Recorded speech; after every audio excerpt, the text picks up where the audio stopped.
Sehrli meşənin sirləri. Baharın ilk günləri idi. Günəşin isti şüaları ağacların yaşıl yarpaqlarına toxunur, quşlar sevinç içində cəhcəh vururdu. Şəhərin kənarında böyük və sıx bir meşə var idi. Bu meşə haqqında çox əfsanələr danışırdılar. Deyilənlərə görə burada sehrli canlılar yaşayırdı, amma heç kim onları görməmişdi. Bu hekayənin qəhrəmanı 10 yaşlı Əli idi. O, çox maraqlı və macərapərəst bir uşaq idi. Əli nənəsinin danışdığı nağılları çox sevirdi və həmişə inanırdı ki, dünyada sehr mövcuddur.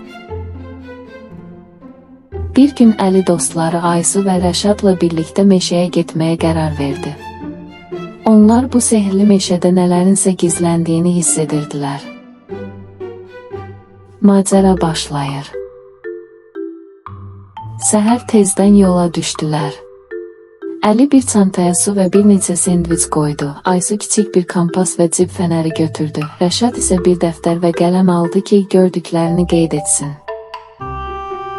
Meşəyə girdikdən sonra hər şey çox gözəl görünürdü. Gün işığı ağacların arasından süzülür, kəpənəklər uçuşur, müxtəlif quşların səsi eşidilirdi.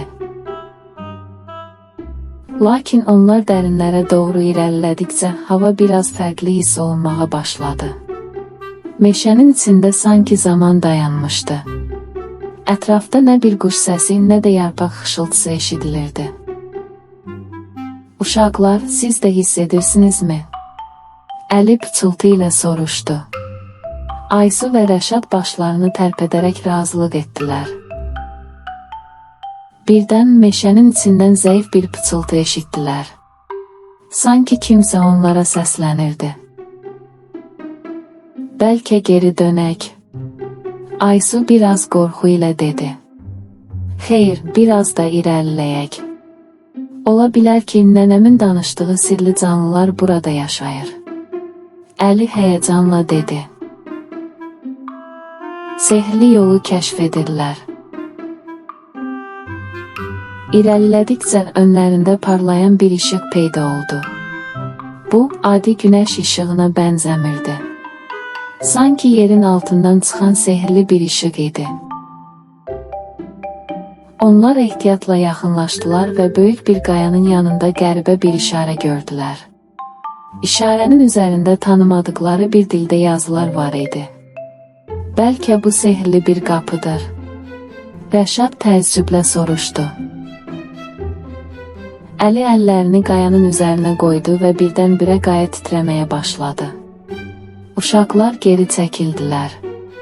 Qaya yavaş-yavaş aralandı və içəridən parlaq bir yol açıldı. Bu yol göy qurşağı kimi müxtəlif rənglərdə parlayırdı.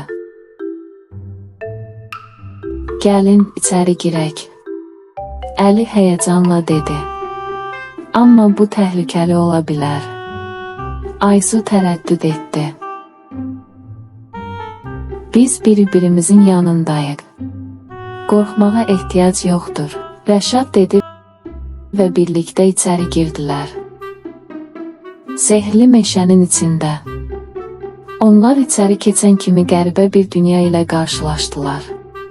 Burada hər şey işıq saçırdı. Ağaclar nəhəng idi və onların yarpaqları qızılı rəngdə idi. Göydə adi buludlar deyil, yumşaq və rəngarəng parlayan işıq dumanları süzülürdü. Biraz irəlidikdən sonra qarşılarına çox qəribə bir varlıq çıxdı. Bu, insan boyda, lakin tüklü və qızılı gözləri olan bir məxluq idi. O, uşaqlara mehribanlıqla baxaraq dilləndi. Xoş gəlmisiniz, dostlar. Mənim adım Zarfondur. Siz bu meşənin sirrini açan ilk insanlarsınız. Uşaqlar bir-birlərinə baxdılar. Biz sadəcə buranı kəşf etmək istəyirdik, Əli dedi. Sizin ürəyiniz təmizdir. Ona görə də buraya girə bilmisiniz. Biz burada sehrli bir dünyada yaşayırıq. Lakin uzun illərdir ki, heç kim bura keçə bilmirdi. Bəs niyə? Aysu maraqlandı. Çünki insanların çoxu artıq sehrə inanmır. Amma siz inandınız və bu dünyaya qapı açıldı, Zarfond izah etdi. Dünyanı qurtarmaq missiyası. Zarfond uşaqları sehirli bir gölə apardı. Gölün suyu parıldayırdı, lakin ortasında bir qara ləkə var idi. Bu ləkə bizim dünyamızı məhv edir. Çünki insanlar dünyada mehribanlığı və sevgini unutmağa başlayıb. Əgər bu belə davam etsə, bizim dünyamız yox olacaq.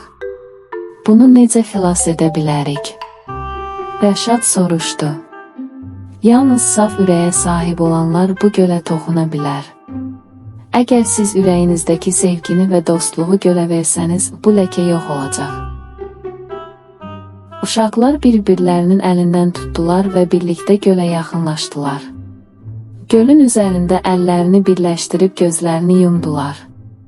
Onlar dostluğun, mehribanlığın, sevginin gücünü düşündülər. Birdən göl parıldamağa başladı. Qara ləkə yavaş-yavaş yox oldu və bütün dünya daha da işıqlı oldu. Zarfond sevinclə gülümsədi. Siz sehrin gücünü qaytardınız. İndi dünya daha gözəl bir yer olacaq. Evə qayıdış. Uşaqlar çox xoşbəxt idilər. Zarfond onlara kiçik bir sehirli daş verdi. Bu daş sizə hər zaman xatırladacaq ki, sevgi və dostluq hər şeydən güclüdür. Onlar qayanın yanına qayıtdılar və yavaş-yavaş real dünyaya geri döndülər. Meşədən çıxanda hər şey əvvəlki kimi idi, amma onlar indi sehrin mövcud olduğuna tam inanırdılar. Evə qayıtdıqdan sonra bu sirli macəranı heç kimə danışmadılar. Amma hər dəfə sehirli daşa baxanda həmin günü xatırlayır və gülümsəyirdilər.